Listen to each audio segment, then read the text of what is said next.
Il Montello, una collina nel cuore della provincia di Treviso, è stato uno dei luoghi simbolo della Prima Guerra Mondiale sul fronte italiano.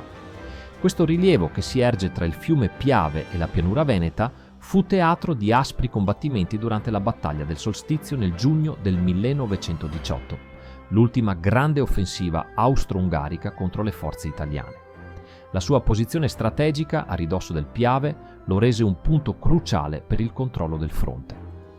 Qui si scontrarono eserciti imponenti. Da una parte le truppe italiane determinate a difendere il territorio, dall'altra le forze austro-ungariche in cerca di una vittoria decisiva. I boschi e i villaggi del Montello furono devastati dai bombardamenti e trasformati in un intrico di trincee e postazioni militari. Un ufficiale italiano descrisse nel suo diario la drammatica sorpresa dell'offensiva austriaca nella notte tra il 14 e il 15 giugno.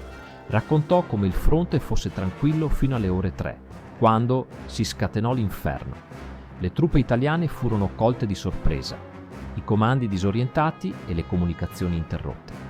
La situazione iniziale fu caotica, ma le truppe italiane riuscirono a riorganizzarsi e a fermare l'avanzata nemica nei giorni successivi.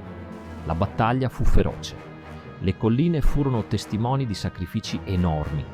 Migliaia di soldati persero la vita in questi luoghi, molti dei quali riposano oggi nel Sacrario Militare del Montello, un ossario che custodisce i resti di oltre 9.000 caduti.